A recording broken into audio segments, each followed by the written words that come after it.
Dangerous Assignment, starring Brian Donlevy as Steve Mitchell.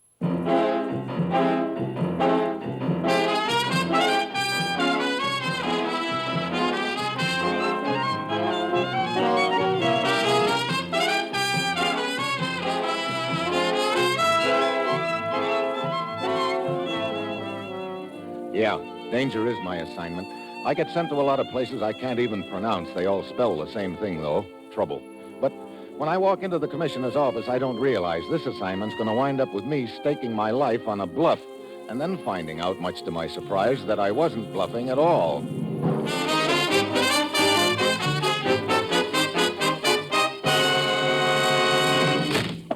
Morning, Commissioner. Ruth said you wanted to see me. Steve, last night, 3 men landed in Miami by plane. They were picked up in a limousine. The local police chased them, and the car crashed, killing all 3 men. So what's all this got to do with us, Commissioner? One of those men was a well-known foreign agent. Oh, I see. How about the other 2? The check was made on their identities. Phony, both of them. Oh, you mean they were carrying phony identification papers? No, the papers were legitimate enough, but they didn't belong to the men who were carrying them. We believe those papers were stolen from U.S. citizens who were traveling abroad, and in each case, those citizens were traveling alone and unattached. 5 will get you 10 that also, in each case, those U.S. citizens are dead right now. Exactly. Steve, it looks like we're up against a clever and vicious scheme to get foreign agents into the States. Yeah, they grab one of our tourists, bump him off, take his papers, and then slip one of their boys into the States with those papers. We've got to work fast. We don't know how many times they've pulled this trick so far, but we've got to keep them from continuing. Get down to Miami, Steve. Backtrack their operation until you find out who's behind it, then smash it once and for all. Well, I said, you've got your assignment. Good luck.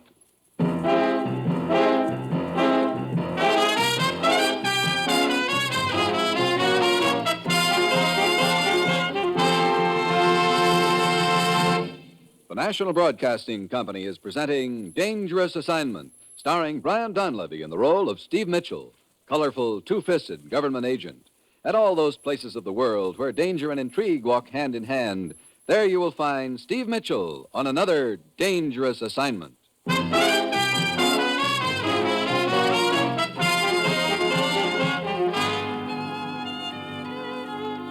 Well, ordinarily, there's nothing I'd like better than a trip to Miami, but from the look on the commissioner's face, I've got a strong hunch I won't be spending my time water skiing through a blue lagoon with a beautiful doll perched on my shoulder. My plane lands there on Friday morning, and I head for the immigration office. Oh, Mitchell, we've been expecting you. I've got some luggage here you might be interested in looking through. This stuff here? Yeah, just help yourself, huh? This is the stuff that originally belonged to the tourists that we think these foreign agents murdered and then impersonated. Routine stuff. Clothes, curios. Yeah, that suitcase that you're going through now belonged to a Harold Davis. Yeah, according to my information, 3 guys landed here in Miami and were whisked away in a limousine. Yeah, that's right. When their car crashed, they were all killed. And that's where we recovered this luggage and those identification papers.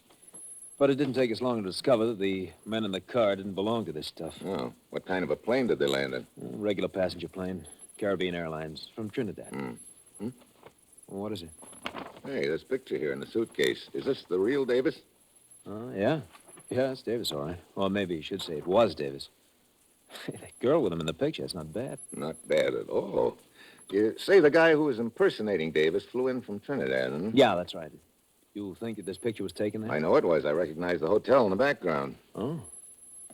Well, in other words, this picture shows that the real Davis was in Trinidad. But the man who flew up here from Trinidad wasn't Davis. Well, that means that... That means that Trinidad is my next stop.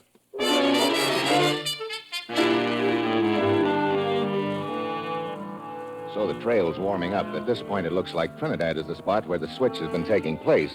I realize I've got to operate undercover and fast. So far, we've managed to keep that auto crash in Miami a secret, but it's only a question of time before the outfit that's running the racket finds out we're on their trail, and when they do, they'll drop their quaint little habit of bumping off tourists and concentrate on bumping off the guy who's after them, namely me. My plane lands in Trinidad the next afternoon, as usual. It's hot, but I've got an uneasy feeling that before I wind this one up, it's going to get a little hotter.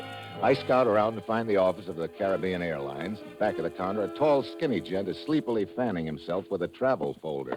Oh, good afternoon, sir. Hi, you the ticket agent here? Yeah.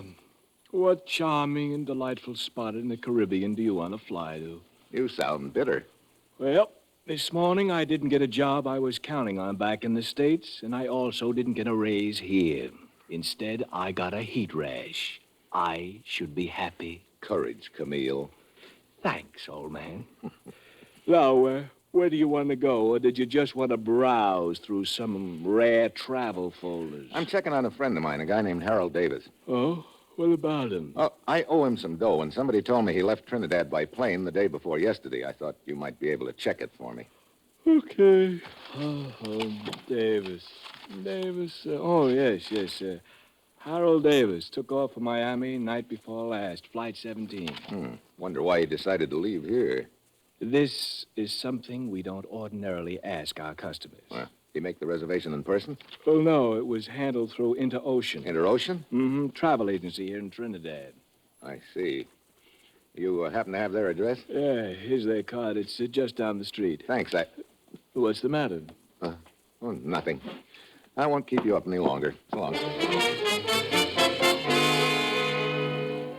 What snapped me into action is a girl walking along the sidewalk outside the airline office. I only get a brief glimpse, but it's enough to tell me that that's the same girl who posed with the real Davis in that picture I found in the suitcase. I go outside and follow her down the street.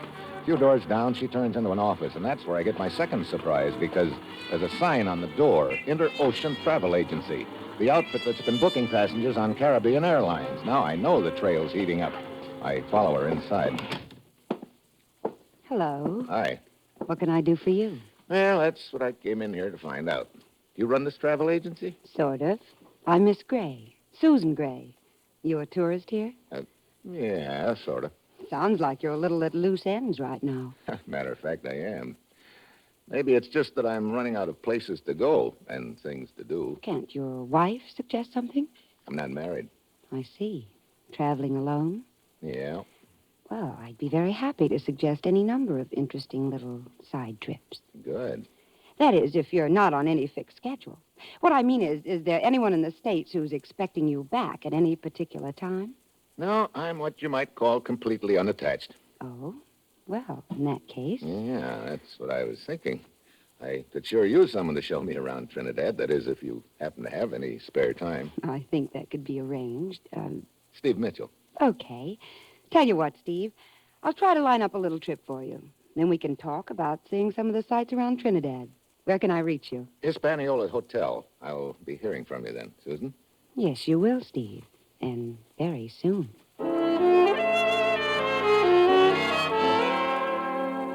I start back to my hotel, so I dangle a little alone and unattached bait in front of little Susan's nose, and she snaps it up like an underfed cobra, which is all very fine, except that what it boils down to is that I'm setting myself up as a grade A clay pigeon.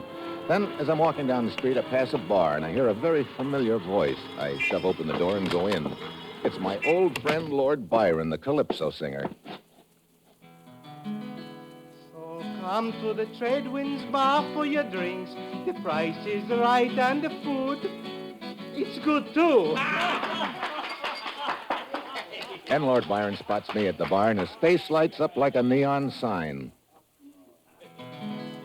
Oh, once was a brave man, Steve Mitchell, he, the best ever came to Trinidad colony. He made a friend of Lord Byron, that's me, and both of us went sailing out to sea.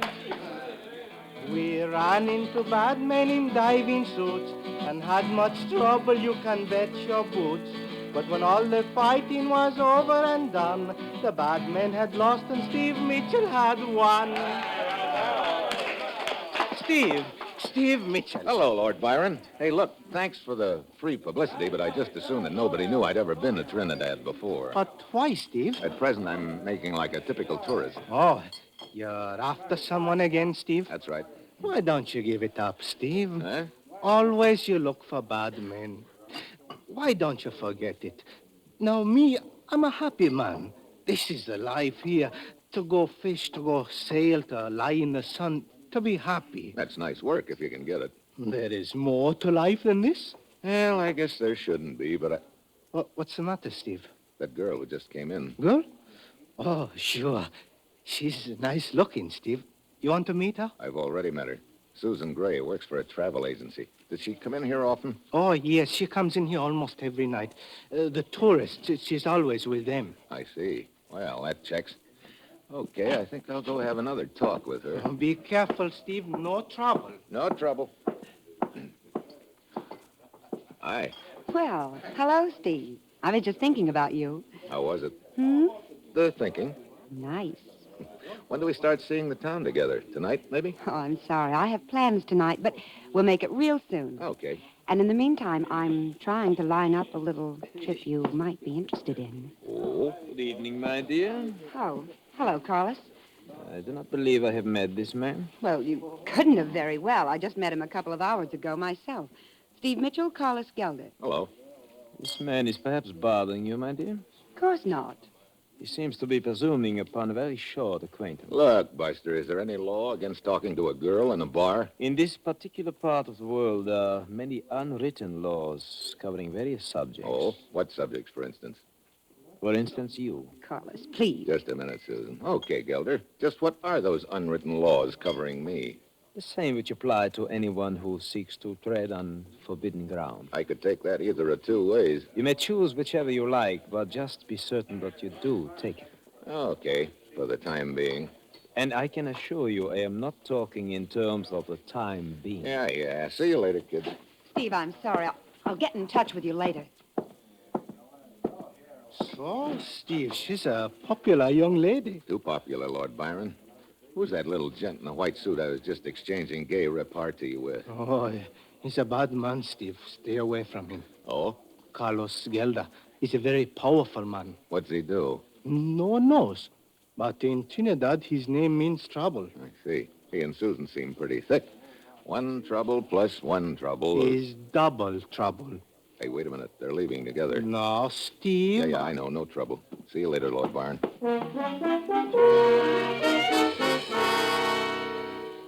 By the time I get outside, Susan and Gelder are nowhere in sight. I start along the sidewalk, and suddenly there's a guy walking beside me. A grinning native. I speed up. He stays with me. I stop. He throws a shoulder into me and sends me lurching into the alley. I whirl around. There's another guy in the alley waiting for me, also with a big grin on his face. And in his hand is a wicked-looking knife with a spring blade. He edges towards me quietly, the knife held low and pointing up. The first guy is somewhere behind me. I flatten myself against the wall and wait, watching the knifer's eyes. He starts to jab. I swing my foot. The knife goes flying, but the guy just keeps grinning and moving in. I dive for the end of the valley, but the first guy jumps on me. I give him a left, but too late. They're both swarming all over me. One of them pins my arms. The other starts working me over. He's doing a good job on me. Body punches, enough to hurt, but not enough to knock me out. After what seems like an hour, I guess he gets tired. He winds up and lets fly with one to my face. And that does it.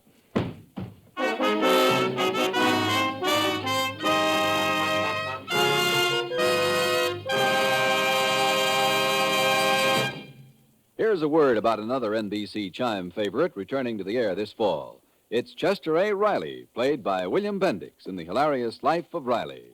Riley will be back over most of these stations just 1 week from today. Chester may not be the combination of lady killer, star athlete, and mental giant he thinks he is, but Mom, Babs, and Junior love him anyway. And you'll love them all, even the friendly undertaker, Digger Odell, when The Life of Riley returns just 1 week from tonight. The Chimes are your invitation.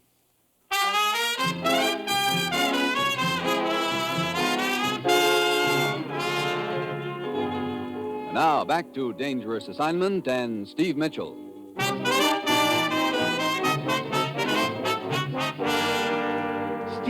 Steve. Oh. Steve. Come on, Steve.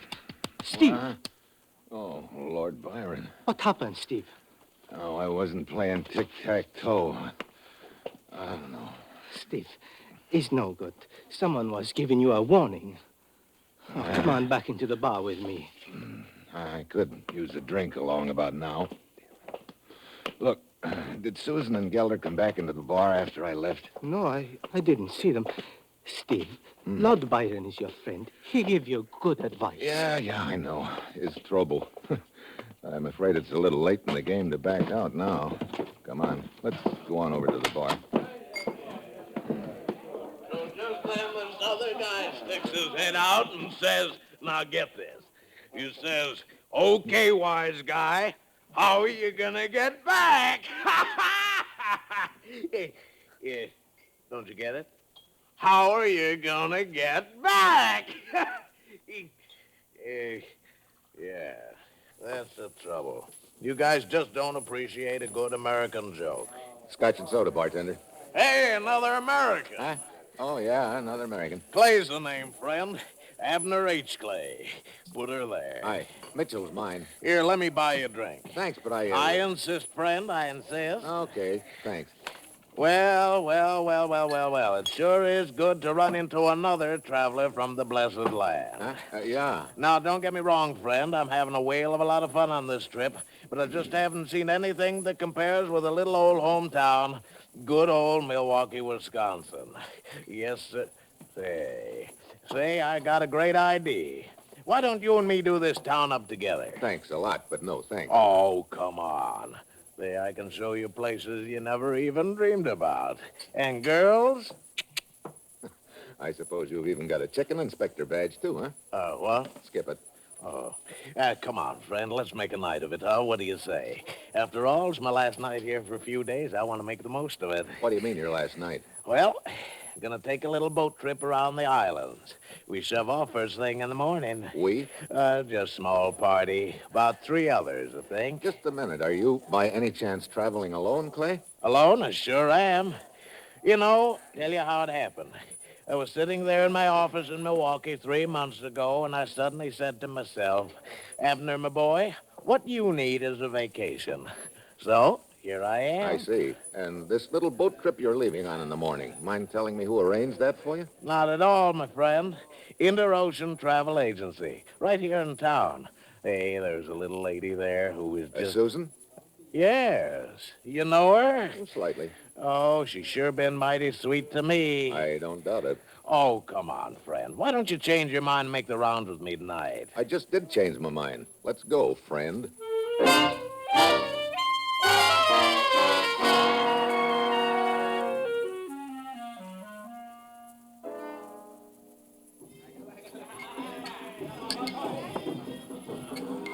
Oh, brother, is this someplace, huh, Steve? Well, it looks about the same as the last 5 bars we've been in, Clay. Look, this boat trip you're taking in the morning. Yeah? Have they told you where you're going?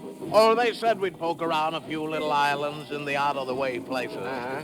I suppose you're taking all your luggage and papers with you. Well, that's right. Matter of fact, they told us to be sure and bring them. Oh? Well, they said we might stay longer than we expected if found places we like. I see. Look, Clay, What's the matter, friend? Somebody just walked in. Huh? Oh, it's Susan. Hey, Mitchell, I got a great idea.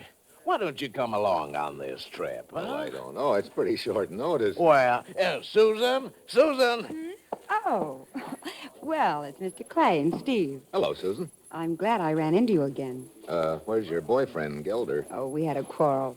I'm awfully sorry about that scene he caused at the Tradewinds bar. I collected a few lumps in an alley right after that. What? But I don't suppose you or Gelder would know anything about that. Of course not. I don't understand, Steve. I'll skip it. Oh, say, Susan, I just had me a great idea. What is it, Mr. Clay? Well, Steve and me, we gotten to be old buddies, and I was wondering, why couldn't he go along on this boat trip in the morning? I was working on a trip for Steve a little later on. I'm afraid the one tomorrow is pretty well booked up. Oh, well, I'll bet you could change that, little lady. Yeah. Now, couldn't you? Well, I suppose I could make some last-minute arrangements. I'd sure appreciate it. All right. There, that's my girl. That's my girl, all right. How about that, Steve? Isn't yeah. that swell? Yeah. All right, now, I'll tell you what. Meet me down at the dock at 7 tomorrow morning, okay? All right, Clay, I'll be there.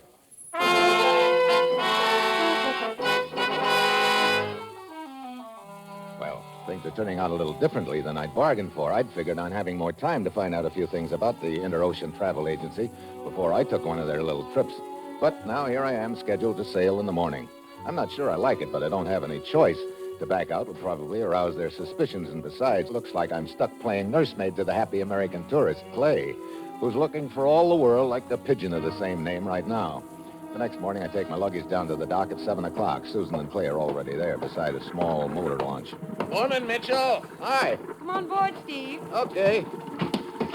Well, where are all the other passengers? They should be along any minute. How many are there? 3. Oh, great morning for a trip, huh? Yeah, but how about this boat? It doesn't seem to look big enough for much cruising. Oh, this is just a launch that'll take you to an island down the coastaway. You'll pick up the cruise boat there. I see. Oh, here comes one of the other passengers now. No, I guess it isn't. Hey, it's that Calypso singer. Huh? Hey, Lord Byron. Oh, Steve, What's the matter, Lord Byron? nothing. I came down to give you a goodbye serenade. Oh? Well, you really get service, Steve. Yeah, so it seems. Now, where else could you find atmosphere like this, huh, friend? Okay, let her go, Lord Byron. Oh, Steve Mitchell came down to Trinidad and met a girl who sure made him glad. She worked for a travel agency and arranged little trips for a modest fee. Well, thanks for the plug. Then Steve met a tourist in the bar last night who took him around and showed him the sights. But poor Steve Mitchell, he doesn't see that the tourist owns a travel agency. Well, a happy trip, Steve. Lord Byron, come on back here. But you see, I've got to... You're not going anywhere, friend. Come on, Why? get in the boat. Move. Very well.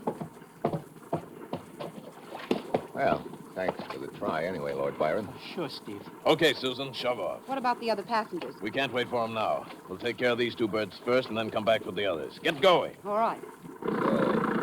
You've been the big boy in this deal all along, Clay, huh? I sure have, friend. Well, I guess congratulations are in order.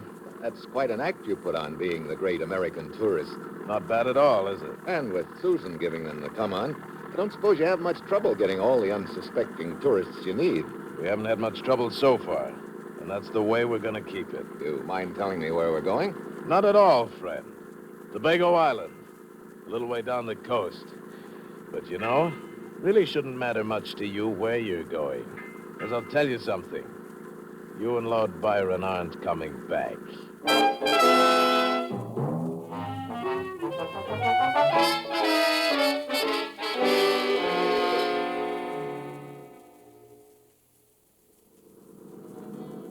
Oh, Steve and Lord Byron got big troubles now.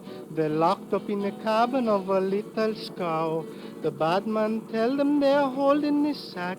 They go to an island, but they don't come back. Hey, look, will you lay off? It's bad enough being cooped up in here waiting for the axe without you making a musical comedy of it. All right, Steve. But why is he taking us to Tobago Island? That's probably where his agents are hiding out, waiting. It's probably also the tourist graveyard. Incidentally, where is Tobago Island? We've been cruising about 2 hours. There's another hour left to go. Well, wait a minute.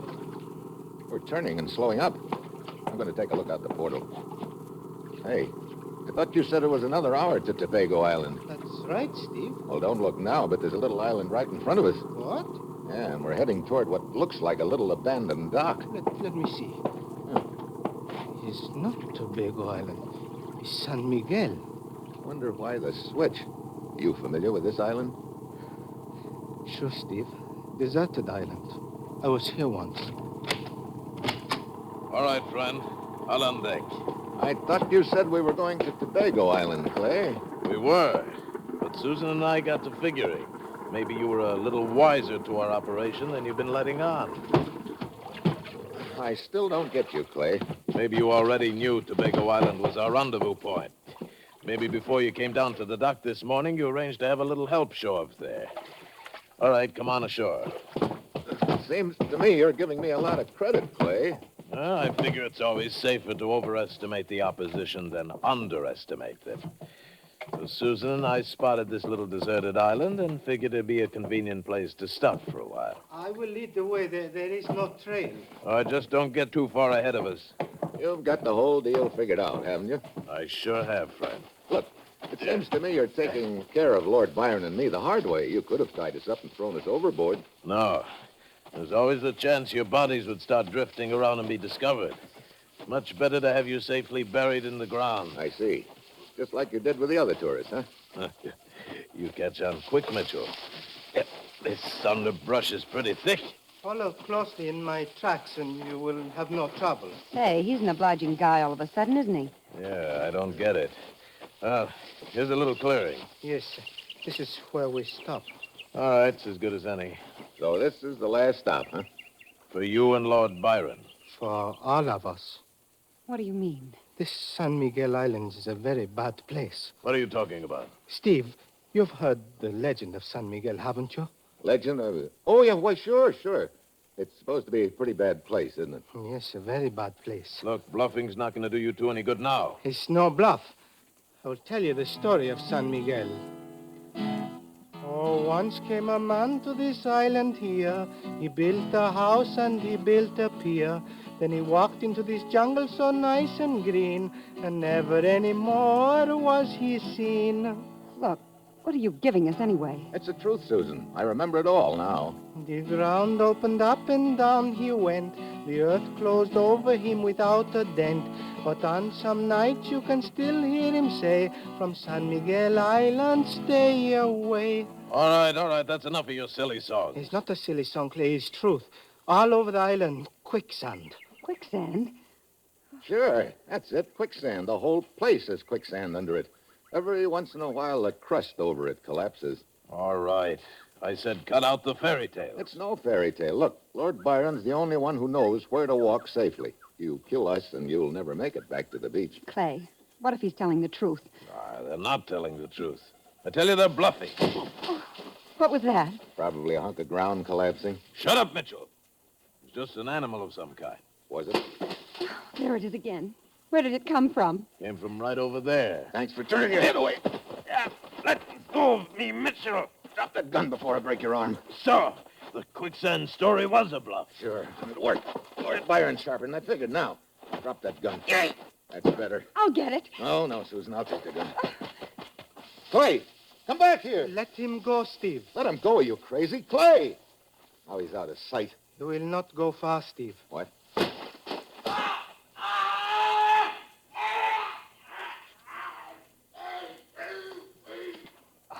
Clay. What happened? Don't move anyone. But what happened to Clay? He's gone. Quicksand. What? Quicksand, but I thought I was telling the truth. Is San Miguel very bad place? Oh, brother. All this time I thought we were just bluffing. Come on, let's get out of here. Lord Byron very happy to do just that. Look, you can't leave me here. Don't worry, you've got a date with the jail, Susan, and I imagine the Harbor Patrol will be happy to head for Tobago Island to pick up Clay's boys. Well, let's go back to the beach, Steve. Okay, but just one thing now. Oh, Steve's friend, Lord Byron, has saved the day, and under the quicksand you'll find Clay. Now, 2 more words, and then I'm through. My dear Lord Byron, after you.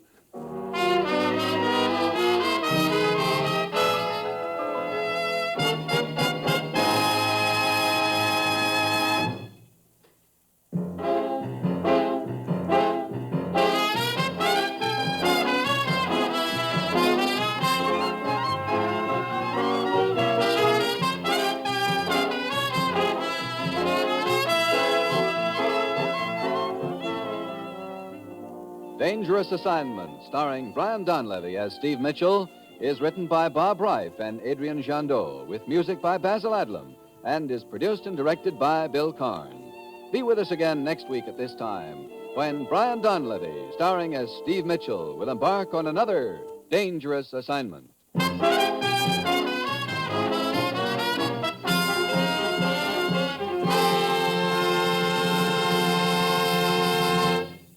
3 chimes mean good times on NBC. Saturday night chimes mean Dennis Day and Judy Canova. Dennis Day will be back on Saturday, October 7th, just 1 week from tomorrow, with more songs and merry, mischievous mix-ups. The Judy Canova Show returns on the same day.